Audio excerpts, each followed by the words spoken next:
Hey folks, oddities of the process groups. We have since talked about initiating, planning, monitoring and controlling and closing, and today we talk about executing. So what is strange or unique about executing? Well, first of all, the names of the processes don't follow the same convention. So if you're starting up from integration going down, you've got direct and manage project work. You don't start off with the word manage, even though it has the word manage in it. And then we also have manage project knowledge. And then conspicuously missing is scope, schedule, and cost. Nothing as far as executing goes. But then we hit manage quality, which just sounds vague. You know, I was talking to a buddy of mine the other day, and the feedback was, why is PMI's PMBOK guide so weird? What is managed quality? Just to be different from everyone else? I mean, everyone knows quality assurance as QA. Why on earth would they call this thing managed quality? And I just laughed. I'm like, welcome to the land of oddities. But anyway, managed quality is really code for quality assurance, as you probably already know. Still going down the list, you have the ADM, acquire, develop, manage. So acquire resources, I beg your pardon, develop team, those are not in the manage convention, see? And then you've got manage communications, which makes sense, but then it goes into implement risk responses, which does not follow the convention again. So it can throw you off, you know. I think executing is one of those process groups where things are so disjointed, you know, as you can see going down the list. So that's the ADM, but you can use ADM to remember it: acquire, develop, manage. Acquire resources, develop team, manage communications, then implement risk responses, and then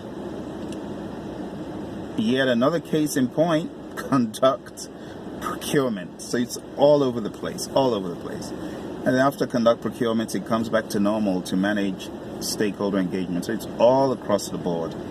It is quite comedic, if you ask me, executed. So apart from those oddities in the naming convention, away from manage, so how many are really called manage? You can do the maths, you know.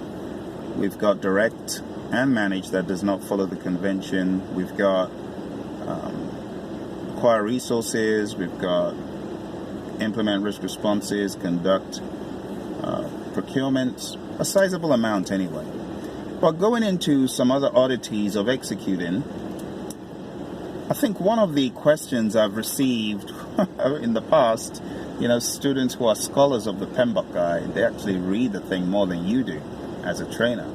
But a student said, Phil, so the work performance data that comes out of direct to manage project work, which process gives that work performance data to direct to manage project work?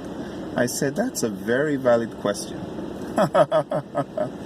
There's a reason why the PMI has left that outside of the PMBOK guide. It's too much. Let's leave it alone. But it's a valid question. The mysterious WPD, because it comes from an integration process, so obviously something is feeding it. You see the line of thinking.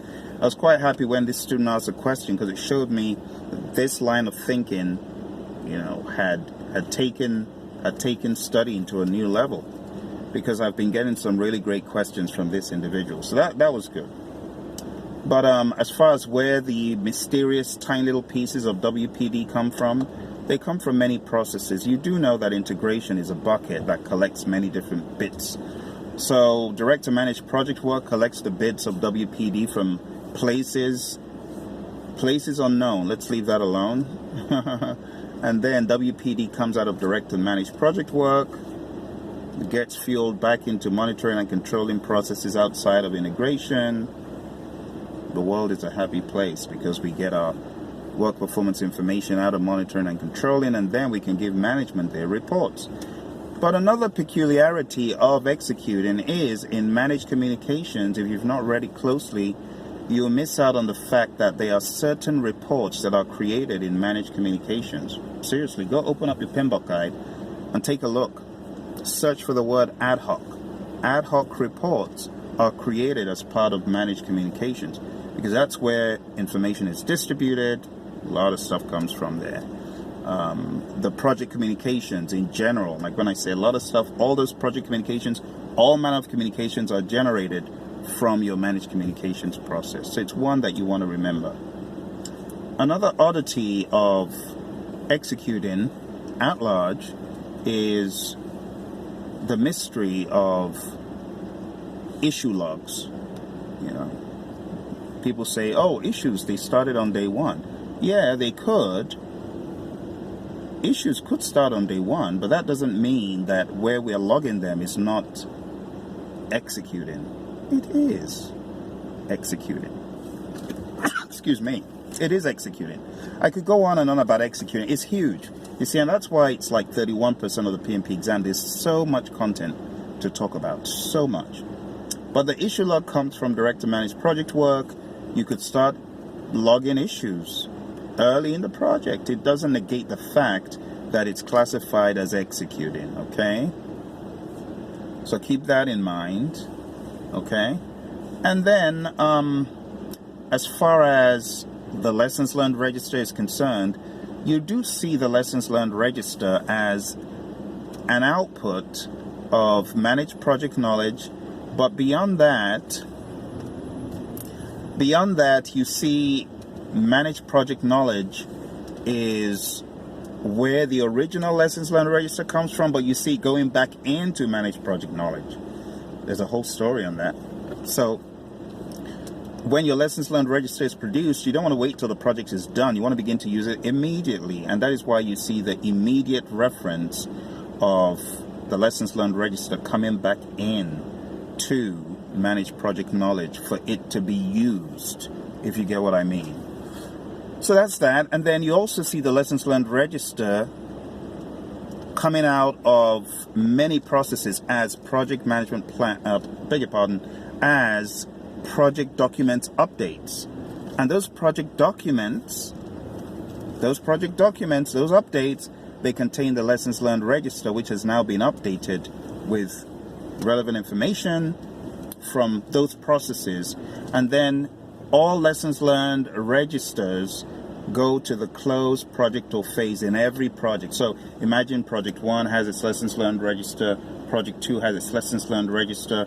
They all go to their closed project or phase processes, and from there they become part of the organizational knowledge base, which contains the lessons learned repository, which is an organizational process asset update. This has got to be the longest episode ever.